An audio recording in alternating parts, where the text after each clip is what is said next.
बिस्मिल्लाहिर्रहमानिर्रहीम। अस्सलाम वालेकुम नाज़रीन, मैं हूं अमशरी आरिफ हमीद भट्टी। पाकिस्तान से अहम तरीन खबरों के साथ नाज़रीन, एक तरफ हम अमेरिका के एक इशारे पर उनको मतलूबा शख्स दे रहे हैं, दूसरी तरफ अमेरिका ने गुज़श्ता रोज पाकिस्तान पे सफरी पाबंदियां लगा दी और महदूद वीज़े का इजाज़त दी बिजनेसमैन में। दूसरी तरफ इमरान खान ने जो यूएनओ में आप नबी पाक मोहम्मद सल्लल्लाहु अलैहि वसल्लम की शान में गुस्ताखी की जाती थी और पाकिस्तान में किए मुसलमानों के बारे में किए गए प्रोपेगेंडे पर तकरीर की थी। आज 15 मार्च को दुनिया भर में इस्लामफोबिया के खिलाफ दिन मनाया जाता है कि पाक इस्लाम एक महज़ब और अमन का दर्स देता है।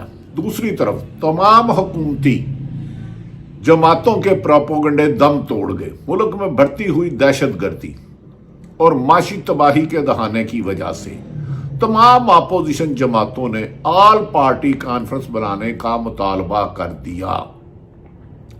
तीसरी तरफ इस्लामाबाद हाई कोर्ट के जस्टिस एजाज इसहाक ने अडयाला जेल में तौहीन अदालत की दरख्वास्त पर आज अपने नाइब को वहां भेजा कि क्या इमरान खान के साथ उनकी फैमिली, उनकी सियासी जमात के रहनुमा और वकला के साथ मुलाकात क्यों नहीं कराई जाती। याद रखें कि इससे कबल भी कई मरतबा इस्लामाबाद हाई कोर्ट ने कहा जेल मैनुअल के मुताबिक साबिक वज़ीर आज़म बानी पीटीआई इमरान खान के साथ हफ्ते के 2 दिन यानी कि सोमवार और जुमेरात को मुलाकात की जाए, लेकिन मौजूदा हुक्मरानों ने ना तो अदालतों को खुद मुख्तारी कायम रहने दी, ना अवाम को जमहूरी हक दिया और इंतकामी कार्रवाइयों की ऐसी रविश अपनाई कि उनकी इन मनपसंद तरीकों की वजह से पाकिस्तान में दुनिया भर में तनकीद हो रही है और पाकिस्तान की अवाम अपना चोरी किया गया मैंडेट यानी कि 8 फरवरी 2024 के इलेक्शन को वापस लेने के लिए मुसलसल जद्दोजहद जारी करी है। इसमें वकला भी शामिल है, सियासी जमातें भी शामिल हैं। डॉक्टर अब्दुल मालिक, महमूद खान अचकज़ई, हामिद रजा खान, राजा सलमान और तरीके इंसाफ सरे फरिश्त हैं। नाज़रीन, अब आ जाते हैं कि पाकिस्तान दुनिया में सबसे ज्यादा दहशतगर्दी का शिकार है और भारत के सैकड़ों सबूत पाकिस्तान की मुख्तलिफ हुकूमतों ने दिए, लेकिन फिर भी पाकिस्तान पर इल्जाम लगाया जाता है। 80,000 से ज्यादा शहादत देने वाले मुल्क, जिसमें पाक फौज के अफसर, जवान, पुलिस अफसर, आवाम, हमारे अस्पताल नहीं छोड़े भारत के दहशतगर्दों ने, हमारे स्कूल नहीं छोड़े, मसाजिद नहीं छोड़ी, इमामबारगाह नहीं छोड़ा, लेकिन इसके बावजूद भी पाकिस्तान ने यूएनओ में भारतीय दहशतगर्दी के सबूत दिए। और चंद रोज कबल बलोचिस्तान के इलाके बोलान में जाफर एक्सप्रेस पर जो दहशतगर्द मारे गए, जहन्नुम वासल हुए, उनके कनेक्शंस, उनके सैटेलाइट पर राब्ते अफगानिस्तान और अफगानिस्तान से मास्टरमाइंड भारत था, जिसके एविडेंस पाकिस्तान की हुकूमत के मुताबिक वजारत तर्जमान ने इसके प्रूफ सामने रखे हैं। नाज़रीन, पाकिस्तान ने अमेरिका को उनका मतलूबा शख्स जो 2021 में जिसने काबल एयरपोर्ट पर धमाका किया था उसे दे दिया और अगले दिन अमेरिकन प्रेसिडेंट डोनाल्ड ट्रंप ने पाकिस्तान की तारीफ की। तवक्को ये की जा रही थी कि डोनाल्ड ट्रंप पाकिस्तान में जो दहशतगर्दी के खिलाफ किरदार को सराहेगा और पाकिस्तान के लिए मजीद जो पाबंदियां हैं उसको खत्म किया जाएगा, लेकिन उसके बरअक्स अमेरिकी सफरी पाबंदी की फहरिस्त तैयार हो गई है, जिसे 1-2 रोज में जारी कर दिया जाएगा। पाकिस्तान समेत 39 ममालिक शामिल हैं। अमेरिकी अखबार न्यूयॉर्क टाइम्स के मुताबिक रेड कैटेगरी में शामिल ममालिक पर मुकम्मल सफरी पाबंदियां आयद की जाएंगी।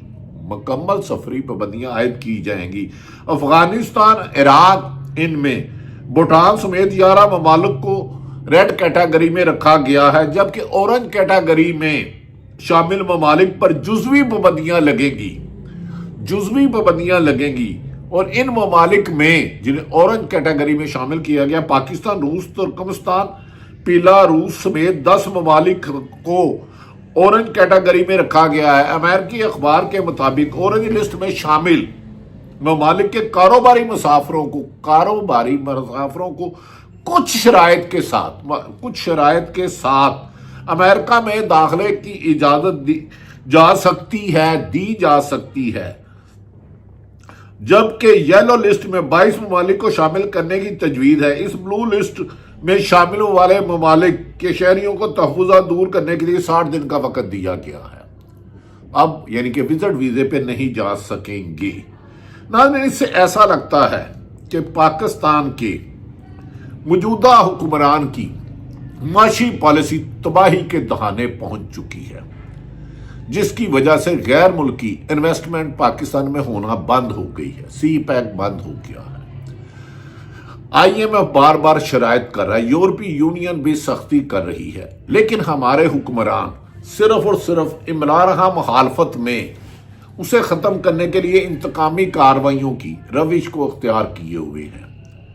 یہ وقت ہے کہ ملک میں تمام سیاسی جماعتیں، حکومت ہو یا اپوزیشن، اپنے باہمی اختلافات کو ختم کر کے ملکی مفاد کے لیے ایک ہو جائے اور دہشت گردی کے لیے سیسا پلائی ہوئی دیوار بن جائے۔ دہشت گردی کا کوئی مذہب نہیں ہوتا اور دہشت گردوں کی ہر شخص مذمت کرتا ہے، اس میں پاکستان کے کسی بھی جماعت سے وابستہ ہو، کسی بھی صوبے سے ہو، کسی بھی شہر سے ہو۔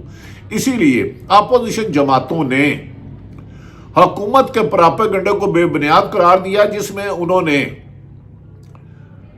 جعفر ایکسپریس کے واقعہ کو پی ٹی آئی پر غیر ذمہ داری کی، جبکہ پی ٹی آئی کی لیڈرشپ نے بشمول عمران خان تمام نے دہشت گردی کے واقعے کی مذمت کی، اور تاہم اس بات پر زور دیا بلوچستان کے جو اوریجنل، جن کے پاس عوامی طاقت ہے، جو شروع سے جن کی عوام بات سنتے ہیں، جن کی عوام میں پینیٹریشن ہے، ڈاکٹر عبد المالک صاحب، اختر مینگل صاحب، محمود اچکزئی صاحب اور دیگر، انہوں نے کہا موجودہ وزیر اعلیٰ جو رکھا گیا ہے اس کی عوام میں پینیٹریشن نہیں ہے۔ اسے پہلے نگران حکومت میں سرفراز بگٹی کو وزیر داخلہ بنایا گیا، پھر وزیر داخلہ یا نگران حکومت میں غیر جانبدار لوگ ہوتے ہیں، اس کو وزارت داخلہ چھڑایا گیا، پیپلز پارٹی میں شامل کیا، پیپلز پارٹی میں شامل کر کے پھر انہیں الیکشن جتوایا گیا فارم 47 میں، اور اس کے بعد پھر ان کی حکومت بنائی گئی، یعنی کہ وفاقی حکومت فارم 47 کے تحت مسلم لیگ نون اور پنجاب کو دی گئی، اور صوبائی حکومت پیپلز پارٹی اور بلوچستان کو دی گئی، جبکہ عمران خان کی واضح اکثریت کے باوجود ہوتے ہوئے کے پی کے کی حکومت عمران خان کو دینا ان کی مجبوری بن گئی۔ ناظرین، اب اس سلسلے میں پاکستان مسلم لیگ چھوڑنے والے چند لیڈروں کے چھوٹے چھوٹے بیانات دوں گا کہ رمضان المبارک ہے، اور ہماری دعا ہے کہ پاکستان کی تمام حکومت یا اپوزیشن آئین اور قانون کی حکمرانی کے لیے ایک ہو جائے، اور دہشت گردی کے خاتمے کے لیے دشمن کو منہ توڑ جواب دینے کے لیے قومی اسمبلی ہو، سینٹ ہو یا چاروں صوبوں ہو، ایک ہی آواز جائے۔ ناظرین، نواز مسلم لیگ نون میں ٹوٹ پھوٹ کی خبریں بہت آ رہی ہیں۔ کہا جا رہا ہے کہ موجودہ نواز شریف کے ووٹ کو عزت دو کی بجائے حکومت کو لو اور ووٹ کو دودکار دو، عوام کو دودکار دو۔ عوام نے انہیں مسترد کیا تو اس پر مسلم لیگ نون کے چند اہم وزراء جو فارم 47 میں آئے موجودہ حکومت سے چمٹنے کے لیے غیر ذمہ دارانہ حرکتیں کریں، اور وہ کسی طرح چاہتے ہیں کہ عمران خان کے خلاف انتقامی کارروائی ہو۔ اگر عمران خان جیل سے رہا ہو کے آتے، ان کے خلاف سائفر کیس ٹھوس ہو گیا۔ توشہ خانہ اسلام آباد ہائی کورٹ نے ختم کر دیا، انہوں نے کہا کہ پراسیکیوشن نے جھوٹا کیس بنایا، عمران خان پر ثبوت نہیں آ سکے، نہ توشہ خانہ 1 کے نہ سائفر کیس پہ۔ جسٹس اعجاز اسحاق نے اس پر تفصیلی فیصلہ 24 صفحات پر دیا، جس پر حکومت کا عمران خان کے خلاف کرپشن کا پروپیگنڈا اپنی موت آپ مر گیا۔ اب مفتاح اسماعیل جو وزیر خزانہ رہے نواز شریف کے دور میں ان کی بات کرتا ہوں۔ ان کا کہنا ہے کہ اسحاق ڈار نے جنوری سے نومبر 2017 تک 11 ماہ میں $10 ارب مارکیٹ میں پھینکے اور ڈالر کو مصنوعی طور پر 106 پر روکا، اور برآمدات کم ہو رہی تھی اور کروڑوں کا خسارہ تھا، اور اچانک مجھے ختم کر کے اسحاق ڈار جو اشتہاری تھے انہیں وزیر بنا دیا گیا، وزیر خزانہ بنا دیا۔ انہوں نے کہا کہ شریف فیملی اپنے خاندان سے باہر اقتدار نہیں جانے دیتی، वजीर आजम हो तो नवाज शरीफ, यहाँ छोटा भाई शहबाज शरीफ वजीर आला पंजाब, बड़ा भाई वजीर आजम हो, छोटा भाई वजीर आजम हो तो भतीजी वजीर आला पंजाब। उन्होंने कहा पाकिस्तान मुस्लिम लीग नून में वरासत की जंग चल रही है और यही तरीकाकार पीपल्स पार्टी में है। जुल्फ़िकार अली भुट्टो, बेनज़ीर भुट्टो, आसफ अली जरदारी, बिलावल भुट्टो और दीगर लोग। दूसरी तरफ एक अहम खबर आई है। सिंध हाई कोर्ट से इस्लामाबाद हाई कोर्ट में ट्रांसफर होकर आने वाले जस्टिस खादम हुसैन सोमरू ने पीटीआई रहनुमा जुनैद अकबर रऊफ हसन की इमरान खान से मुलाकात की दरख्वास्त नाकाबिले समाअत करार देकर खारिज कर दी। ये जेल मैनुअल के खिलाफ है, इंसानी हकूक के खिलाफ है, कैदियों के खिलाफ है। इसीलिए 26वीं तरमीम की गई थी कि अदालतों से इस्लामाबाद हाई कोर्ट के 6 जज साहबान ने सुप्रीम कोर्ट को लिखा था, उन्हें दबाव डाला जा रहा है और इमरान खान को सजा देने पर मजबूर की जा रही है, जिस पर सुप्रीम कोर्ट के काजी फाइज ईसा ने नहीं लिया। तो अब जो दीगर सूबों में जज लाए गए, यहाँ सुप्रीम कोर्ट में बनाए गए, उनके असरात नजर आ रहे हैं। इस पर सलमान अकरम राजा ने तनकीद की कि हम अदलिया से ही तवक्को रखते हैं। सिंध हाई कोर्ट में इस्लामाबाद हाई कोर्ट के ट्रांसफर होने वाले जस्टिस खादम सोमरू ने जुनैद अकबर रऊफ हसन की इमरान खान से मुलाकात की दरख्वास्त नाकाबिले समाअत करार देकर खारिज कर दी। SOPs पर अमल करने की हिदायत की। जेल सुप्रीटेंडेंट रिपोर्ट के मुताबिक 10 मार्च को सलमान अकरम राजा, बैरिस्टर गोहर, सलमान सफदर, नियाजुल्लाह नियाजी, नईम पंचोता, शुएब यहीन, अबूदर नियाजी और अजहर भंडारी से मुलाकात करा चुके, जबकि पिछले जुमे मुलाकात नहीं हुई। मुलाकात था कि हर जुमेरात और पीर को होगी। यही वजह है कि 26वीं तरमीम में को सेनेटर्स और कौमी असम्बली के अरकान को अगवा किया गया और ताकि अदालतों से इमरान खान के खिलाफ फैसले दिया जा सके। इस पर सलमान सफदर राजा और एतजाज ऐसा ने कहा कि अगर जज अदलिया ऐसे फैसले करने लग पड़ेगी तो लोगों का अदालतों पर एहतराम नहीं रहेगा और मुल्क में इंतशार में इजाफा होगा। नाज़रीन, दूसरी तरफ पाकिस्तान में इस वक्त अजीब सी सूरत हाल है। आइन और कानून की हुक्मरानी नहीं रही। बाज लोगों का ये कहना है, सीनियर सहाफ़ियों का, जिसमें हबीब अकरम और दीगर सहाफ़ी हैं, कि वफाकी वजीर दाखिला और हुकूमत के दरमियान इख्तलाफात बढ़ते जा रहे हैं, क्योंकि शरीफ फैमिली अपने ख़ानदान से इख्तियार नहीं रहने देती। इस पर हबीब अकरम ने कहा कि मोहसिन नकवी की वजारत में 2 वजीर और लाए गए और परवेज खटक का उनसे मुशावरत भी नहीं की गई। नाज़रीन,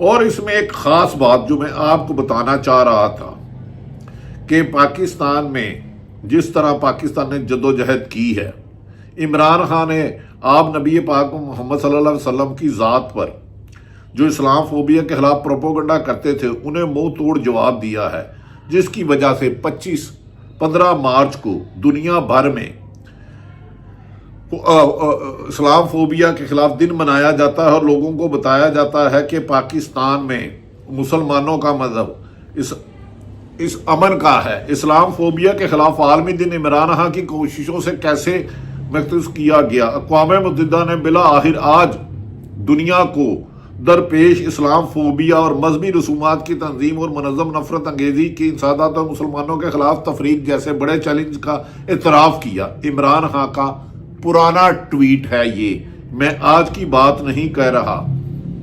ये इमरान खान का ट्वीट है कि दुनिया मान चुकी है कि मुसलमानों के खिलाफ एक साजिश के तहत प्रोपोगंडा किया जा रहा है। मुसलमान सिर्फ और पाकिस्तान खुसूसन मुसलमान दुनिया भर में अमन का गवारा है।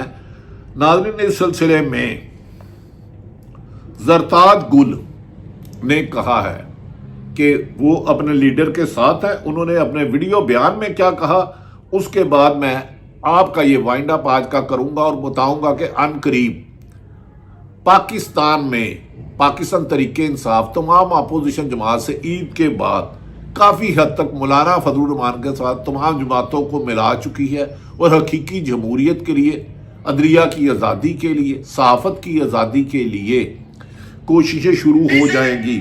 अब ज़रताज गुल साहबा ने क्या फरमाया कौमी असम्बली में खिताब करते हुए, ये सुनिए। पाकिस्तान में चादर और चार दीवारी को पामाल किया जा रहा था तो सदर सरसर बिल्कुल समझ मुकमल थे।